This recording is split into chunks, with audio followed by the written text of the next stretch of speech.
അൽഹംദുലില്ലാഹ് എന്റെ ജീവിതത്തില് ഞാൻ തങ്ങളുപ്പാപ്പയുമായിട്ട് അടുത്ത ഒരു നിമിഷം ഇതിൽ പ്രഭാഷണം നടത്തുമ്പോ പറയാതിരിക്കാൻ വയ്യ.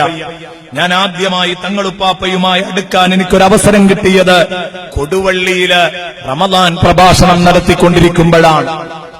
അവിടെ തങ്ങളുപ്പാപ്പ കയറി വന്ന് ദുആ ചെയ്യാൻ വേണ്ടി ബഹുമാനപ്പെട്ടവർ വന്നിട്ട് ഏകദേശം 3/4 മണിക്കൂർ സമയം പ്രഭാഷണം കേട്ട് സദസ്സിലിരുന്നു. ഞാൻ പെട്ടെന്ന് വേദി ഒഴിച്ചു കൊടുത്തപ്പം അല്ല, പ്രസംഗിക്കൂ, ഞാനൊന്ന് കേൾക്കട്ടെ എന്ന് പറഞ്ഞു.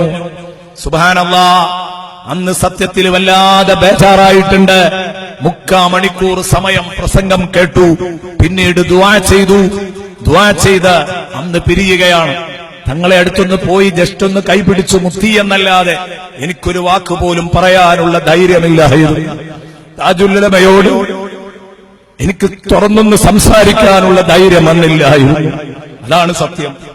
അങ്ങനെ ഇരിക്കുമ്പോഴാണ് ചെറുവാടിയിലെ നമ്മുടെ ഏറ്റവും വലിയ പരിപാടി ഈ വർഷവും വരാൻ പോകുന്നു. അത് തങ്ങളുപ്പാപ്പ വന്ന് അനുഗ്രഹിച്ച സദസ്സാണ്.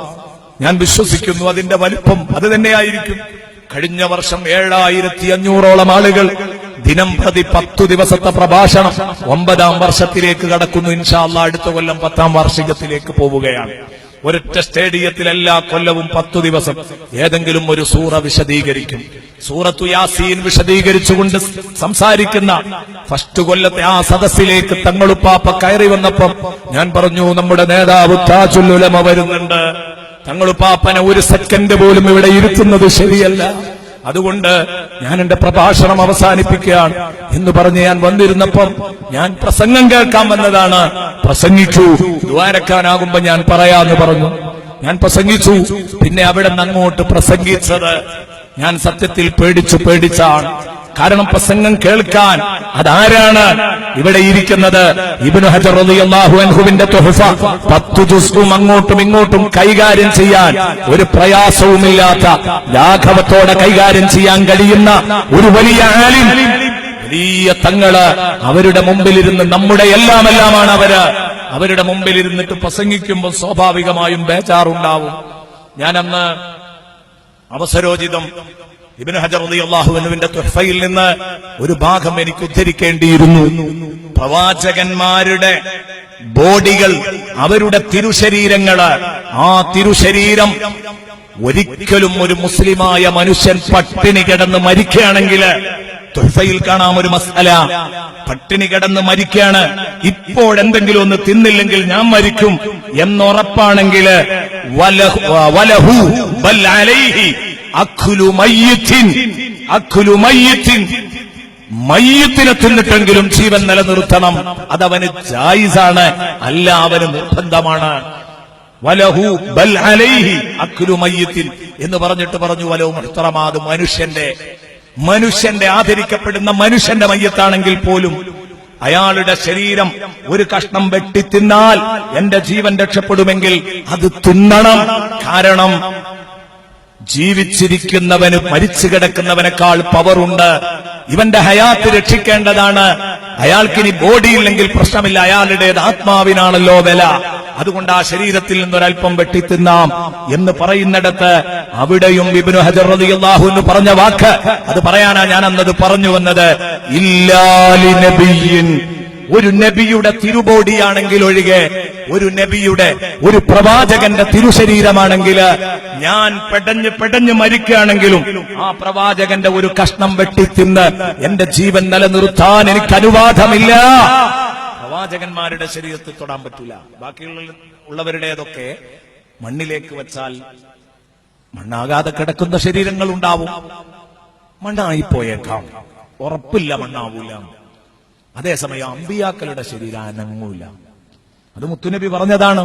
ഇന്നല്ലാഹ ഹറമ അലൽ അർളി അജ്സാദിൽ അംബിയാ, അത് ദഹിക്കൂല എന്ന് നബി സല്ലല്ലാഹു അലൈഹി വസല്ലം തങ്ങൾ പറഞ്ഞതാണ്. അപ്പൊ അതുകൊണ്ട് മരണാനന്തരം വേറെ ഒരാൾക്ക് പരിണാമങ്ങൾക്ക് ശേഷം പോലും ഭക്ഷിക്കാൻ വിട്ടുകൊടുക്കില്ല എന്നാണ് അതിന്റെ അർത്ഥം എന്ന് അന്ന് ഞാന് തുഹഫയുടെ ഈ മസ്അല ഉദ്ധരിച്ചുകൊണ്ടെന്ന് പറഞ്ഞിരുന്നു. അങ്ങനെ ഏകദേശം 1 മണിക്കൂറോളം ആ പ്രഭാഷണം കേട്ടവിടെ ഇരുന്നു. ഞാൻ ഇടക്കിടക്കൊന്ന് പിറകോട്ട് നോക്കൂ, എനിക്ക് ബേജാറാണ്, പേടിയാണ്. ഏതാവട്ടെ അവസാനം ദുആ ചെയ്തു. ഞങ്ങൾ ഭക്ഷണം കഴിക്കാൻ ഒരു വീട്ടിൽ പോയി. ആ ഭക്ഷണം കഴിച്ച വീട്ടിൽ നിന്ന് ഞങ്ങൾ ഉപ്പാപ്പ തന്റെ ഖാദിമിനോട് പറഞ്ഞു, ആ വയല് പറഞ്ഞ മുസ്ലിയാരുടെ സത്യം പറഞ്ഞാൽ മുട്ടും അടിക്കുന്നുണ്ട് തങ്ങളടുത്തേക്ക് പോയപ്പോ. കാരണം 1 മണിക്കൂർ മല പോലെയുള്ള ഒരു ആലിമ് എന്റെ പ്രഭാഷണം കേട്ടപ്പോ അതിലുള്ള തിരുത്തുകൾ പറയാനാണെന്നാണ് ഞാൻ മനസ്സിലാക്കിയത്. ആ ബേജാറിൽ പഠിച്ചോനെ എന്തൊക്കെ അബദ്ധ പറഞ്ഞെന്നറിയില്ല. തിരുത്തി തരുന്നതിൽ സന്തോഷമേ ഉള്ളൂ. പക്ഷെ എന്തൊക്കെ അബദ്ധ ഞാൻ പറഞ്ഞത്, എവിടെന്നാടാ കിതാബ് ഓതി പഠിച്ചതെന്ന് ചോദിച്ചാൽ ഒരു കുരുത്തക്കേടാവോ എന്ന് പേടിച്ചിട്ട് ഞാൻ പേടിച്ച് ചെന്നപ്പം എന്നോട് പറഞ്ഞു, ഖുർആനോദി വഅദ് പറയുന്നു. എനിക്ക് വല്ലാത്ത ഇഷ്ടം, എനിക്ക് വല്ലാത്ത സ്നേഹം തോന്നി, താല്പര്യമായി. അതാ വേണ്ടത്. പലപ്പോഴും സ്റ്റേജുകളിൽ കയറിയാൽ നമുക്കൊക്കെ അന്താരാഷ്ട്ര വർത്തമാനങ്ങളാണ്, അതാണ് വിഷയങ്ങള്. ഖുർആനിന്റെ ആയത്തും തിരുനബിയുടെ ഹദീസും അത് വായിച്ചുകൊണ്ട് വഅദ് പറയുന്നില്ല. കേട്ടപ്പോൾ എനിക്ക് സന്തോഷം തോന്നി. ഇവിടെ ഇരിക്കൂ, എന്റെ മടിയിലേക്ക് തലവച്ചിരിക്കൂ. എനിക്ക് വല്ലാത്ത പ്രയാസം തോന്നി. അവിടെ ഇരുത്തിച്ചു. ഞാൻ ആ ബെഡിലേക്ക് ഇങ്ങനെ തലവെച്ച് ഇങ്ങനെ ഇരുന്നു. ബഹുമാനപ്പെട്ടവർ മന്ത്രിച്ചു തന്നു. എന്നിട്ട് ബാഗ് തുറന്ന് ബാഗിൽ നിന്ന് ഒരു സംഖ്യ എടുത്ത് എനിക്ക് തന്നു. അത് ചെറിയ സംഖ്യയല്ല, വലിയ സംഖ്യയാണ്. വലിയ സംഖ്യയാതെന്നത് ഞാൻ പറയുന്നു. എന്നാണോ അതെന്റെ കൈവശം വന്നത്, അതിന്റെ ശേഷം തിടുക്കം എന്താണ്, പ്രാരാബ്ധം എന്താണ്, പ്രയാസം എന്താണ് എന്നെന്റെ ജീവിതത്തിൽ ഞാൻ അറിഞ്ഞിട്ടേയില്ല. വല്ലാഹി ഞാനത് അറിഞ്ഞിട്ടില്ല. ഇപ്പോഴും എന്റെ കയ്യിലുണ്ട്. ഇപ്പൊ ഈ പ്രതിസന്ധി ഘട്ടത്തിൽ ഞാൻ എന്ത് ചെയ്യണമെന്ന് വരെ ആലോചിച്ചിട്ടുണ്ട്. അപ്പോഴും ആ പൈസയിൽ ഞാൻ തൊട്ടിട്ടില്ല. കാരണം എന്തുകൊണ്ട്? അതാണ് എന്റെ ഈ സലാമത്തിന് കാരണമെന്ന് ഞാൻ വിശ്വസിക്കാം. അവര് തന്ന ആ പൈസ എന്റെ പ്രിയപ്പെട്ട സുഹൃത്തുക്കളെ, ഞാൻ പറഞ്ഞു വരുന്നത് ബറക്കത്തിന് വേണ്ടി തന്നത് ഒരു വലിയ സംഖ്യയായിരുന്നു. അല്ലാഹുവേ, അന്ന് ഞങ്ങളെ അനുഗ്രഹിച്ച താജുൽ ഉലമയുടെ ആണ്ടുദിനത്തിലാണ്, അവിടുത്തെ ഉറൂസ് മുബാറക്കിലാണ് ഞങ്ങളിപ്പോൾ ഉള്ളത്. ബഹുമാനപ്പെട്ടവരുടെ ബറക്കത്ത് കൊണ്ട് ഞങ്ങൾക്ക് നീ ഇൽമു വർദ്ധിപ്പിച്ചു തരണേ അല്ലാഹ്. ഞങ്ങൾക്ക് നീ ഇൽമു വർദ്ധിപ്പിച്ചു തരണേ അല്ലാഹ്. ഞങ്ങൾക്ക് തഖ്വ വർദ്ധിപ്പിച്ചു തരണേ അല്ലാഹ്. പടച്ചവനെ, ഞങ്ങൾക്ക് ഇഖ്ലാസ് വർദ്ധിപ്പിച്ചു തരണേ അല്ലാഹ്. അതൊക്കെയാണ് താജുൽ ഉലമയെ തവസ്സുലാക്കി നമുക്ക് ചോദിക്കാനുള്ളത്.